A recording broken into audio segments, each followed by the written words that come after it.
वळूयात आता पुढच्या बातमीकडे। दादा बीजेपीच्या घोटाळ्याच्या फाईल संदर्भात बोलले आणि 10 दिवसात अपघात झाला असं राऊतांनी म्हटलंय। मला जस्टिस लोया प्रकरणाची आठवण झाली असंही राऊतांनी म्हटलंय। तर जस्टिस लोया प्रकरणात सुद्धा काही झालं नव्हतं असं यावर नवनाथ बन यांनी उत्तर दिलंय। शिवाय जस्टिस लोयांचा मृत्यू हृदयविकारानं झाला होता असं उज्ज्वल निकम यांनी म्हटलंय। अजित पवारांनी स्वगृही जाणे हा भारतीय जनता पक्षाचा पराभव, देशातल्या राजकारणाला कलाटणी देणारा तो निर्णय ठरला असता आणि भारतीय जनता पक्षाची जी दहशत आहे ती मोडून गेली असती।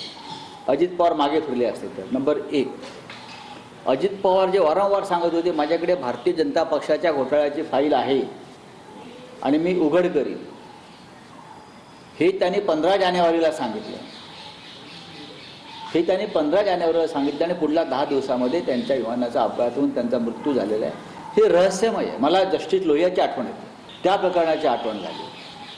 मी कोणावरती आरोप करत नाही, पण या लोकांच्या मनातल्या शंका आहे। या दुःखामध्ये आपली राजकीय पोळी भाजण्याचा प्रयत्न दुर्दैवानं संजय राऊत यांच्याकडनं केले जातो। त्यांच्या आकलेची कीव येते। जस्टिस लोहिया प्रकरणामध्ये काय झालं होतं असं सांगतायत, परंतु जस्टिस लोहिया प्रकरणातही काहीही झालं नव्हतं आणि अजितदादा प्रकरणात जे काही आहे दूध पाणी का पाणी होईल।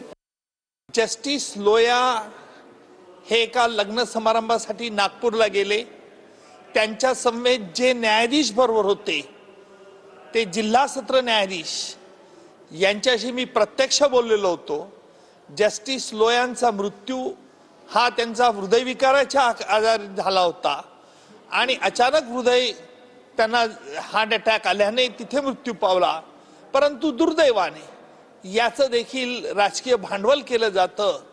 हे आपल्या लोकशाहीचं प्रगत चिन्ह म्हणायचं की एखाद्याबद्दल अफवा आणि वावड्या उडून लोकांना झुलवत ठेवायचं।